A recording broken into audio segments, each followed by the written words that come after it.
रुपए की सब्सिडी यानी 250 रुपए प्रति माह बैंक खाते में डीबीटी के माध्यम से हस्तांतरित की जाएगी। 2 साल विकास के, हेमंत संग विश्वास के।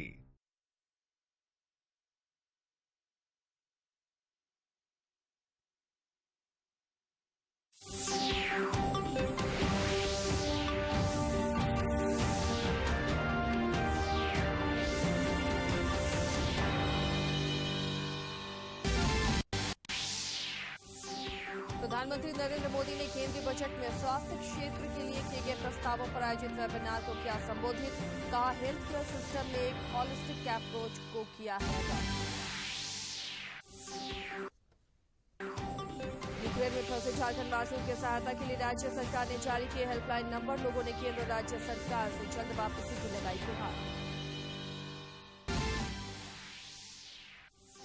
कोविड के सक्रिय और दैनिक मामलों में लगातार आ रही गिरावट। झारखंड में पिछले 24 घंटे के दौरान मिले 52 नए संक्रमित। प्रतिबंधों में दी गई ढील। और वित्त मंत्री रामेश्वर उरांव ने आंकड़ों को लेकर स्टैटिस्टिकल प्रोफाइल 2020 का किया विमोचन। एक क्लिक में लोग ले सकेंगे सरकार के कामकाज की जानकारी।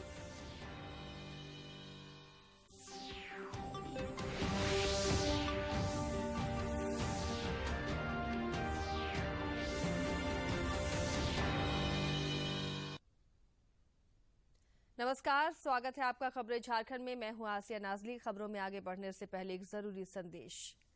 कोरोना वायरस के नए स्वरूप ओमिक्रॉन को देखते हुए आपसे अपील है कि सतर्क रहें और पूर्ण टीकाकरण कराएं। 15 से 18 वर्ष के किशोरों और अन्य लोगों के टीकाकरण में भी मदद करें। सुरक्षित रहने के लिए कृपया 3 सरल उपायों का पालन अवश्य करें। मास्क पहनें, 2 गज की सुरक्षित दूरी बनाए रखें, हाथ और चेहरा साफ रखें।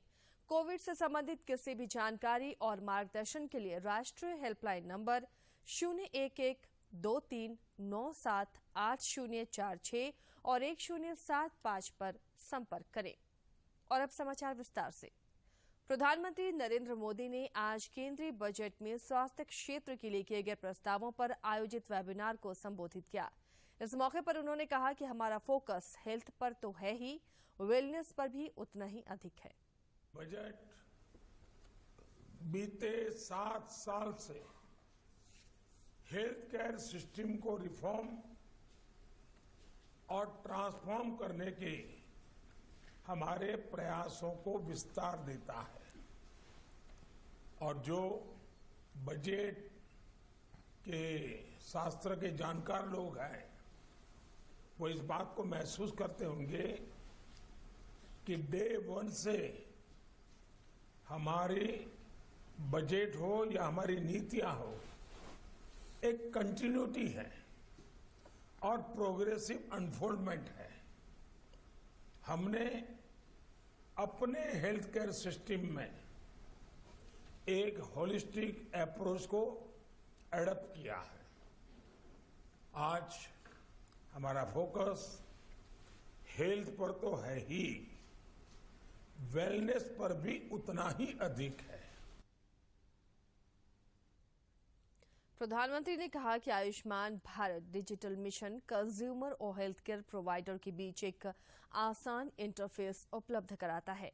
इससे देश में उपचार पाना और देना दोनों ही बहुत आसान हो जाएंगे। इतना ही नहीं, ये भारत की क्वालिटी और अफोर्डेबल हेल्थ केयर सिस्टम की ग्लोबल एक्सेस भी आसान बनाएगा। श्री मोदी ने कहा कि क्रिटिकल हेल्थ केयर की सुविधाएं गांव, प्रखंडों और जिला स्तर पर हो, इस पर विशेष जोर दिया जा रहा है। और इंक्लूसिवनेस की बात करते हैं तो इसमें 3 फैक्टर्स का समावेश कर रहे हैं। पहला, मॉडर्न मेडिकल साइंस से जुड़े इंफ्रास्ट्रक्चर और ह्यूमन रिसोर्स का विस्तार। दूसरा, आयुष जैसी पारंपरिक भारतीय चिकित्सा पद्धति में रिसर्च को प्रोत्साहन और हेल्थ केयर सिस्टम में उसका एक्टिव एंगेजमेंट। और तीसरा, मॉडर्न और फ्यूचरिस्टिक टेक्नोलॉजी के माध्यम से देश के हर व्यक्ति, हर हिस्से तक बेहतर और अफोर्डेबल हेल्थ केयर सुविधाएं पहुंचाना। एयर इंडिया यूक्रेन में फंसे भारतीय नागरिकों को सुरक्षित निकालने के लिए दिल्ली और मुंबई से आज 2 विमान रोमानिया की राजधानी बुखारेस्ट और हंगरी की राजधानी बुडापेस्ट भेजेगी। ये भारतीय नागरिक सड़क मार्ग से यूक्रेन की सीमा तक पहुंच चुके हैं। नागरिक उड़ानों के लिए हवाई क्षेत्र बंद होने के कारण भारतीय नागरिक विशेष सरकारी चार्टर उड़ानों में सवार होकर स्वदेश लौटेंगे। भारतीयों को स्वदेश लाने में होने वाला पूरा खर्च केंद्र सरकार वहन करेगी। इस बीच यूक्रेन में फंसे झारखंड वासियों की सहायता के लिए राज्य सरकार ने हेल्पलाइन नंबर जारी किए हैं। मुख्यमंत्री हेमंत सोरेन ने कहा है कि यूक्रेन में पढ़ने या रोजगार के लिए गए झारखंडवासी सरकार द्वारा जारी किए गए कंट्रोल रूम के फोन नंबरों पर संपर्क कर जानकारी दें। उन्होंने कहा कि राज्य सरकार केंद्र सरकार के साथ मिलकर सभी को हर संभव मदद देगी। कंट्रोल रूम का नंबर है 051-248-1055 और 051-248-0058। लोग इन नंबरों से संपर्क कर सहायता ले सकते हैं।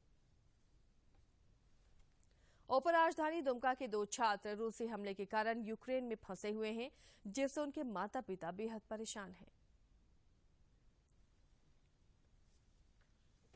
उपराजधानी दुमका के ये 2 छात्र मेडिकल की पढ़ाई करने यूक्रेन गए हैं। इनमें से एक छात्र आदित्य कुमार पिछले साल अगस्त में दुमका में परिवार के साथ छुट्टी बिताने के बाद यूक्रेन गया था। आदित्य ने यूक्रेन से एक वीडियो भेजकर वहां के हालात के बारे में बताया है और स्वदेश वापसी के लिए मदद की गुहार लगाई है। बजे हमारे जो विनित्सा रीजन है, विनित्सा रीजन के वेयर हाउस में भी एक मिसाइल गिराया गया है। तो हम लोग जितने भी इंडियन स्टूडेंट्स हैं वो बहुत डरे हुए हैं और हम लोगों ने टिकट भी की थी फ्लाइट्स की, तो उस टाइम बुक था, तो हम लोग 27-28 तारीख की हमारी टिकट हुई थी बुक। लेकिन प्रेजेंटली सारे एयरपोर्ट्स को बंद कर दिया गया है। कोई एयरपोर्ट्स को तो मतलब एक तरीका से रशिया ने ही वो कर लिया है। तो अभी कोई भी एयरपोर्ट ही नहीं है कि हम वापस आ सकें। तो हमें यही बोलना है कि इनको कि हमें किसी तरह मदद किया जाए, हमें इंडिया किसी तरह सेफली पहुंचाया जाए। आदित्य के पिता वीरेंद्र मंडल ने बताया कि उनका बेटा वहां मेडिकल कॉलेज के 3रे साल का छात्र है। रूस और यूक्रेन के बीच बढ़ते तनाव को देखते हुए उसने स्वदेश लौटने के लिए हवाई जहाज का टिकट लिया था, मगर उसकी रवानगी से पहले ही वहां लड़ाई छिड़ गई। तो मैं भारत सरकार से अपील करना चाहूंगी, निकटवर्ती जो देश है या जो क्षेत्र है वहां पर बच्चे को ले जाया जाए और फिर वहां से एयरपोर्ट है वहां से व्यवस्था की जाए ताकि बच्चे सुरक्षित आ जाएं, क्योंकि घर में काफी गंभीर स्थिति बनी हुई है और मैं भी नहीं कह पा रहा हूं कि वो स्थिति कैसी है। दुमका के एसपी महिला कॉलेज के अंग्रेजी के प्रोफेसर डॉक्टर हनीफ का बेटा अल्तमा आदिल भी यूक्रेन में फंस गया है, जिससे उसके परिजन परेशान हैं। आदिल के पिता ने उसकी वतन वापसी के लिए सरकार से मदद का आग्रह किया है। इसके चलते हम लोग पूरा घबरा गए और घबराने के एवज में बच्चा से बात करते करते बच्चा जो टिकट भी कराया तो 28 तारीख का टिकट मिला था और 28 को वहां से आने वाला था, लेकिन इस बीच वहां युद्ध शुरू हो गया है और बच्चा फंसा हुआ है। बहरहाल दुमका के लोग इन दोनों छात्रों के सकुशल लौट आने की ईश्वर से प्रार्थना कर रहे हैं। दुमका से रूस यूक्रेन युद्ध की वजह से अनेक छात्र युद्धग्रस्त देश में फंस गए हैं, जिन्हें वापस लाने के लिए सरकार ने पहल की है। कोडरमा के हसनाबाद से मेडिकल की पढ़ाई के लिए यूक्रेन गए शाहरुख अंसारी भी वहां फंसे हुए हैं। यूक्रेन में हालात लगातार बिगड़ते जा रहे हैं, जिससे वहां रहने वाले भारतीयों के परिजनों की चिंता भी बढ़ रही है। कोडरमा के हसनाबाद से मेडिकल की पढ़ाई के लिए यूक्रेन गए शाहरुख अंसारी इस मुश्किल हालात में वहां फंसे हुए हैं। उनके परिजनों ने सरकार और जिला प्रशासन से उनकी सकुशल वापसी को लेकर मदद की गुहार लगाई है। टेंशन में काफी पैनिक हो चुका है और हम लोग चाहते हैं कि हमारा भाई सुरक्षित यहाँ पर हमारे पास हमारे बीच में रहे। यही उम्मीद करते हैं हम जिला प्रशासन से और हमारे भारत के प्राइम मिनिस्टर साहब से जी कि वहाँ पर और भी जो भी लोग हैं वहाँ पर, उसके अलावा ऑलमोस्ट वहाँ पे लगभग 20,000 बच्चे वहाँ पे पढ़ रहे हैं कि जो फंसे हुए लोग हैं जितने भी, उनको वापस जल्द से जल्द लाया जाए। शाहरुख अंसारी साल 2017 में मेडिकल की पढ़ाई करने के लिए यूक्रेन गए थे। फिलहाल वे यूक्रेन की राजधानी कीव यूनिवर्सिटी में पढ़ाई कर रहे हैं। अपने परिजनों को एक वीडियो संदेश भेजते हुए शाहरुख अंसारी ने बताया कि फिलहाल वे अपने एक दोस्त के यहाँ शरण लिए हुए हैं। कीव से रिपोर्ट कर रहा हूं एट द मोमेंट। जैसा कि आप लोग जानते हैं कि सिचुएशन काफ़ी क्रिटिकल है यूक्रेन में। थोड़ा शेलिंग्स वगैरह भी हुआ है, आप लोग ने वीडियोस में देखा होगा। बट ये है कि पैनिक नहीं होना है लोग। मैं यहाँ पे सेफ हूँ अभी, जो भी अपने फ्रेंड्स के होम पे हूँ। और मैं आप लोग से यही बोलूंगा कि हमारी एम्बेसी भी ट्राई कर रही है कि इस सिचुएशन को जितना बेटर से बेटर टैकल किया जा सके। इधर यूक्रेन में फंसे भारतीयों की घर वापसी को लेकर केंद्रीय स्तर पर लगातार अभियान चल रहे हैं और कई लोग लौट भी चुके हैं। झारखंड में भी प्रशासनिक महकमे द्वारा मुख्यमंत्री के निर्देश पर पहल हुई है। कोडरमा के उपायुक्त आदित्य रंजन भी इस ओर संवेदनशील हैं। जिलों में ऐसे लोग हैं जो यूक्रेन में फंसे हैं, वहां से रिपोर्ट मांगी जा रही है। वो फॉर्मेट भी हम लोगों को राज्य सरकार से अभी तुरंत आया है। हम लोगों को अगर इस बात की पुष्टि कोडरमा जिले के उस निवासी की होती है तो हम लोग उस फॉर्मेट में भर के राज्य सरकार को भेजेंगे। रूस यूक्रेन युद्ध की वजह से उत्पन्न वर्तमान स्थिति से केंद्र सरकार बखूबी निपट रही है और अपने लोगों की वतन वापसी के लिए कोई कोर कसर नहीं छोड़ रही है। जरूरत है थोड़ा संयम बरतने की और ये यकीन करने की कि सरकार के प्रयासों से हर कोई जल्द ही अपनों के पास होगा। कोडरमा से गजेंद्र की रिपोर्ट। मुख्यमंत्री हेमंत सोरेन की अध्यक्षता में कल हुई राज्य आपदा प्रबंधन प्राधिकार की बैठक में कोविड को लेकर लगाई गई सभी पाबंदियों को हटाने का निर्णय लिया गया और इसके तहत 7 मार्च से सभी जिलों के स्कूलों में कक्षा 1 से ऊपर की सभी कक्षाएं और कोचिंग संस्थानों को खोलने की अनुमति दे दी गई है। हालांकि शिक्षा विभाग ने 7 जिलों रांची, पूर्वी सिंहभूम, देवघर, चतरा, सिमडेगा, सरायकेला खरसावां और बोकारो में स्कूलों में 31 मार्च तक ऑफलाइन परीक्षा लेने की इजाजत नहीं दी है। प्राधिकार की बैठक में कोविड-19 के प्रतिबंधों में छूट देते हुए पार्क, पर्यटन स्थल, स्विमिंग पूल, स्टेडियम और आंगनबाड़ी केंद्रों को खोलने की अनुमति दी गई है।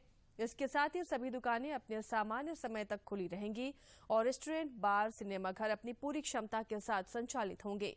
वहीं शादी समारोह या अन्य किसी कार्यक्रम में अब 500 लोग एकत्रित हो सकते हैं। हालांकि राज्य सरकार ने मेला, जुलूस और प्रदर्शनी पर अभी भी रोक जारी रखी है। देश में पिछले 24 घंटे के दौरान कोरोना के 11,499 नए संक्रमितों की पहचान की गई है, जबकि इस दौरान 23,598 लोग स्वस्थ भी हुए हैं। केंद्रीय स्वास्थ्य मंत्रालय के अनुसार देश में कोविड के 1,21,881 सक्रिय मामले हैं।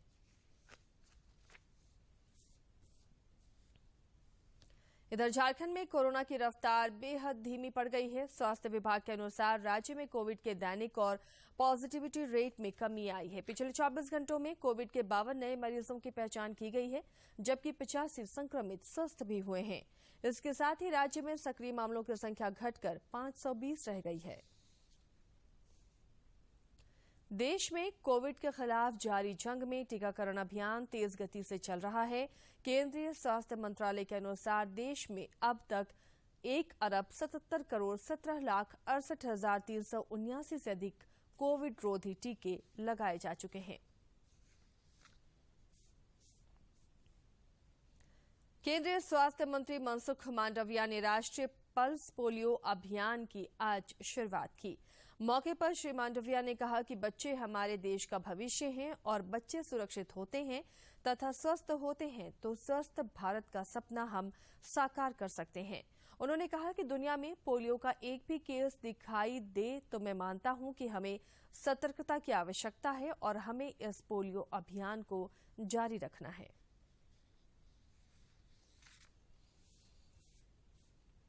राज्य में ऑर्गेनिक खेती को बढ़ावा देने के लिए जल्द ही सभी जिलों में जैविक उत्पादों के सर्टिफिकेशन के लिए लैब खोले जाएंगे। जैविक उत्पादों को लेकर कल कृषि मंत्री बादल पत्रलेख ने राज्य के पहले जैविक उत्पाद बिक्री केंद्र के उद्घाटन समारोह में इसकी घोषणा की। रांची के कृषि भवन में राज्य के पहले जैविक उत्पाद विपणन केंद्र का कृषि मंत्री बादल पत्रलेख ने उद्घाटन किया।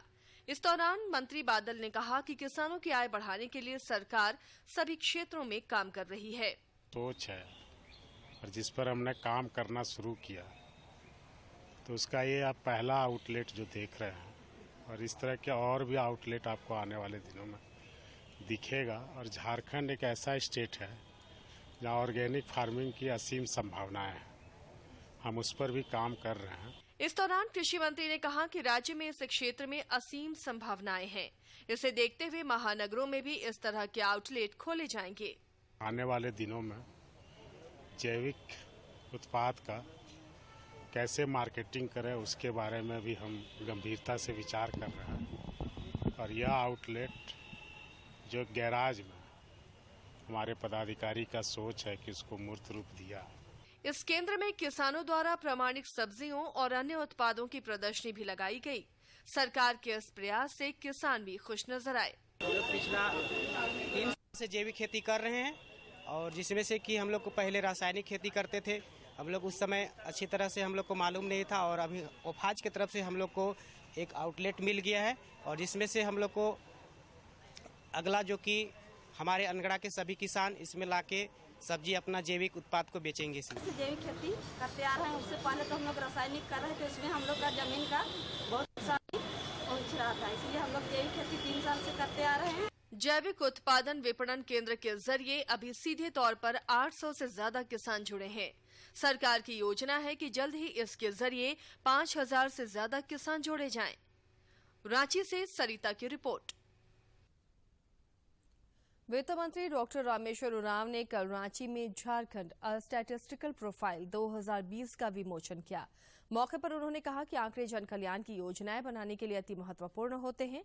उन्होंने कहा कि ऐसे उन्नत काम हो रहे हैं कि आने वाले समय में लोग एक क्लिक में सरकार के कामकाज की जानकारी हासिल कर सकेंगे। डॉक्टर उरांव ने कहा कि आम लोगों को भी राज्य की हकीकत का पता आंकड़ों से चल सके, इसके लिए इस प्रोफाइल को सांख्यिकी निदेशालय की वेबसाइट पर 2 मार्च को अपलोड कर दिया जाएगा। प्रधानमंत्री नरेंद्र मोदी कल सवेरे 11 बजे आकाशवाणी पर मन की बात कार्यक्रम में देश विदेश के लोगों से अपने विचार साझा करेंगे। ये इस मासिक रेडियो कार्यक्रम की 86वीं कड़ी होगी। इस कार्यक्रम का दूरदर्शन और आकाशवाणी के समूचे नेटवर्क पर प्रसारण होगा। इसके अलावा दूरदर्शन समाचार और आकाशवाणी समाचार की वेबसाइट पर भी इसका प्रसारण किया जाएगा। कहीं विरासत की उम्मीदें नए भारत की। महीने के आखिरी रविवार का रहता है इंतजार। मलयाचल के आंचल से विंध्याचल के आंगन तक, ब्रह्मपुत्र के घाट से हिमालय के विस्तार तक होती है मन की बात प्रधानमंत्री के साथ। तो सुनिए इस महीने 27 फरवरी सुबह 11 बजे मन की बात आकाशवाणी और दूरदर्शन के सभी चैनलों पर। आप भी माननीय प्रधानमंत्री के मन की बात का हिस्सा बन सकते हैं। इसके लिए आप अपने सुझाव post box number 111 Akashvani Delhi पर भेज सकते हैं या नमो ऐप या माई गव के ओपन फोरम में पोस्ट कर सकते हैं। तो याद रखें, रविवार 27 फरवरी सुबह 11 बजे मन की बात। भारत और श्रीलंका के बीच दूसरा T20 क्रिकेट मैच आज शाम 7 बजे से धर्मशाला स्टेडियम में खेला जाएगा। 3 मैचों की श्रृंखला में भारत 1-0 से आगे है। फॉर्मेट में 10वीं जीत दर्ज करने वाली टीम इंडिया के हौसले आसमान छू रहे हैं। बड़ी बात यह है कि टीम अब उस चक्रव्यूह से भी बाहर निकल आई है, जहां पहले बल्लेबाजी के चलते लक्ष्य को तय कर पाना टीम के लिए मुश्किल होता था। लेकिन पहले कैरिबियाई टीम और अब श्रीलंका के खिलाफ टीम ने इस बात को भी खत्म कर दिया। T20 विश्व कप से पहले ओपनिंग ऑर्डर को लेकर चल रहे एक्सपेरिमेंट लंका टीम के खिलाफ बेहद सफल साबित हुआ, जहां ईशान किशन ने रोहित शर्मा के साथ 111 रन की ओपनिंग साझेदारी की। वहीं मध्यक्रम में श्रेयस अय्यर का शानदार तरीके से इनिंग को खत्म करना टीम इंडिया को और मजबूत कर गया। गेंदबाजी में भी टीम ने अच्छा किया और अपनी स्विंग से विरोधियों को परेशानी में डाल दिया। भुवनेश्वर कुमार भी अच्छे रंग में दिखे। भारतीय गेंदबाजों ने श्रीलंका को शुरुआत में ही तोड़ दिया। हाँ, फील्डिंग में जरूर कुछ कमी नजर आई, जहां चीजों को अब दुरुस्त करना होगा। और अब कुछ खबर राज्य के विभिन्न जिलों से।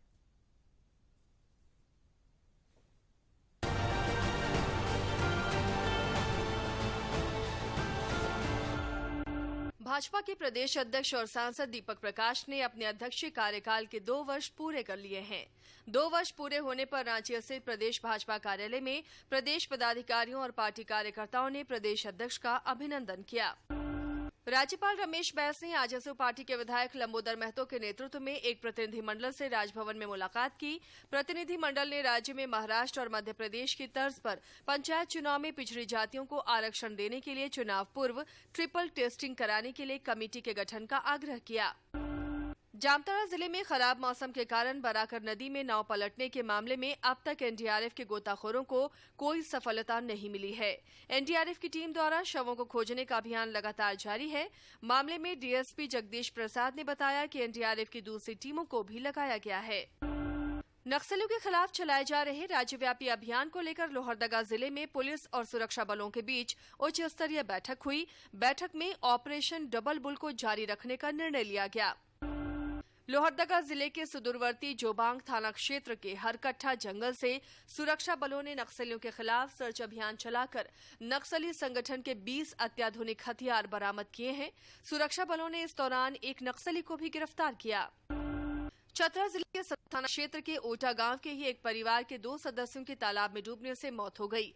घटना की जानकारी मिलते ही पुलिस और प्रशासन की टीम गांव पहुंचकर स्थानीय लोगों से घटना के संबंध में जानकारी हासिल की। ग्रामीणों ने पीड़ित परिवार के लिए मुआवजे की मांग की है। रांची के civil surgeon doctor Vinod Kumar ने कहा है कि कल से 3 दिवसीय पल्स पोलियो उन्मूलन अभियान की शुरुआत होगी, जिसका उद्घाटन स्वास्थ्य विभाग के अपर मुख्य सचिव अरुण कुमार सिंह करेंगे। सिविल सर्जन ने बताया कि 27 फरवरी से 1 मार्च तक चलने वाले इस अभियान के तहत 0 से 5 साल के 5 लाख बच्चों से अधिक बच्चों को पोलियो ड्रॉप पिलाई जाएगी।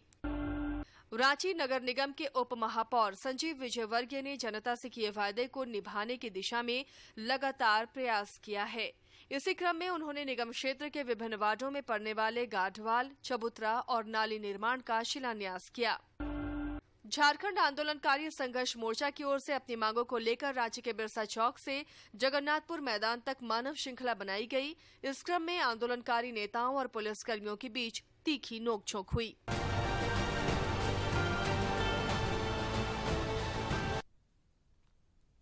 दूरदर्शन झारखंड पर पल पल की खबरों से जुड़े रहने के लिए आप हमारे social media platform Twitter, Facebook और यूट्यूब से जुड़ सकते हैं, क्योंकि खबरों से जितना बाखबर रहना जरूरी है, उससे ज्यादा जरूरी है सटीक, संतुलित और निष्पक्ष समाचार। हमारे ट्विटर हैंडल है DD न्यूज झारखंड और फेसबुक पेज है RNUDDK। आप हमें YouTube channel Jharkhand DD news पर भी देख और सुन सकते हैं।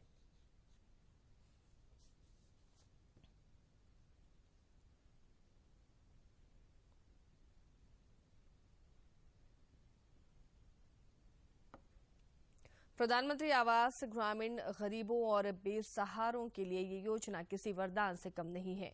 गिरिडीह जिले के सदर प्रखंड के पहाड़पुर पंचायत के गरीब मजदूर आदिवासी प्रधानमंत्री आवास पाकर अभिभूत हैं।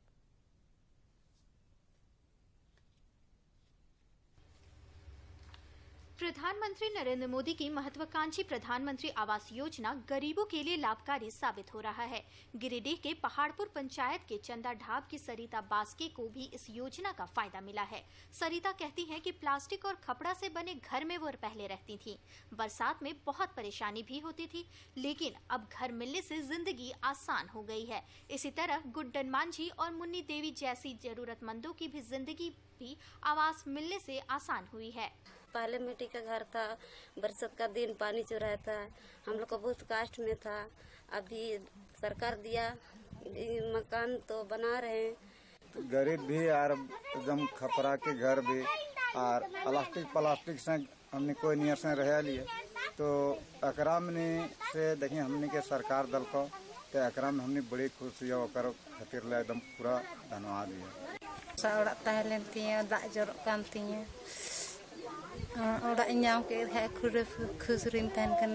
चंदा ढाब के बड़कू हेम्ब्रम भी पहले खपड़ा और मिट्टी के घर में रहते थे, इससे इन्हें काफी परेशानी होती थी।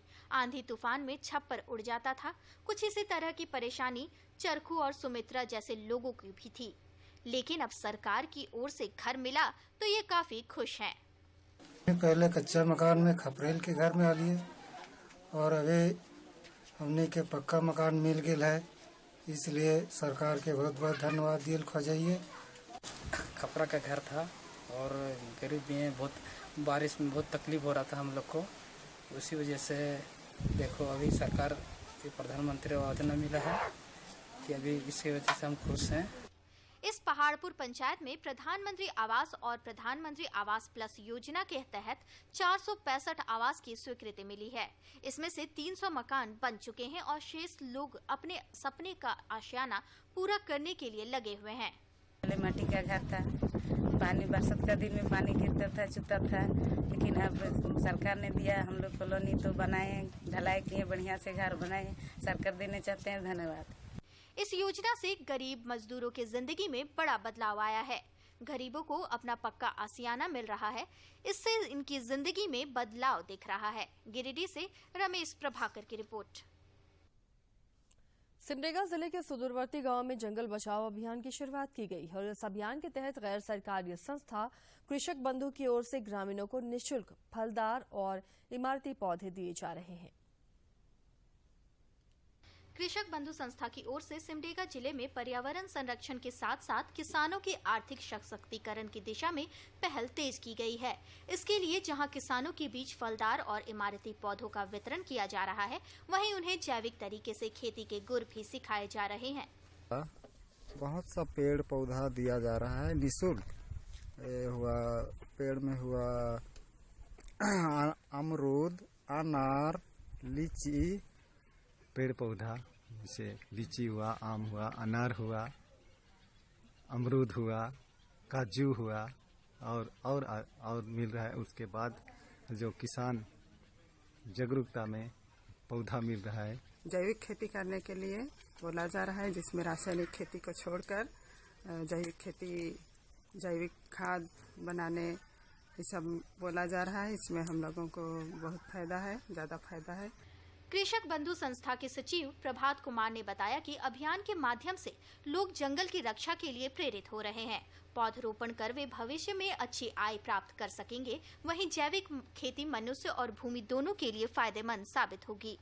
जंगल बचाओ अभियान के तहत लोगों को जंगल का रक्षा के लिए जागरूक किया जा रहा है। सिमडेगा गुमला जिला में अभी तक सौकोड़ गाँव में हम लोग जंगल बचाओ अभियान चलाए हैं और जिसके माध्यम से लोगों को जंगल की रक्षा के लिए संकल्प दिला रहा है और लोगों को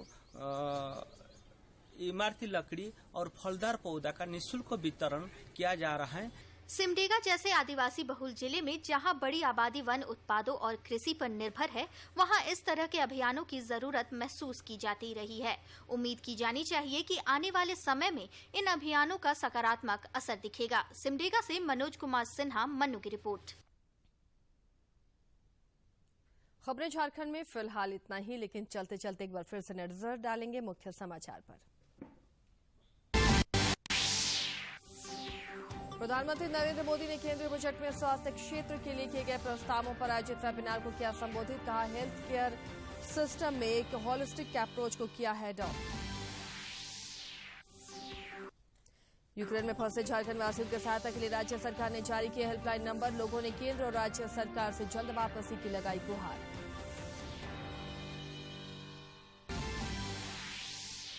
कोविड के सक्रिय और दैनिक मामलों में लगातार आ रही गिरावट। झारखंड में पिछले 24 घंटे के दौरान मिले 52 नए संक्रमित। प्रतिबंधों में दी गई ढील। और वित्त मंत्री रामेश्वर उरांव ने आंकड़ों को लेकर स्टैटिस्टिकल प्रोफाइल 2020 का किया विमोचन। एक क्लिक में लोग ले सकेंगे सरकार के कामकाज की जानकारी।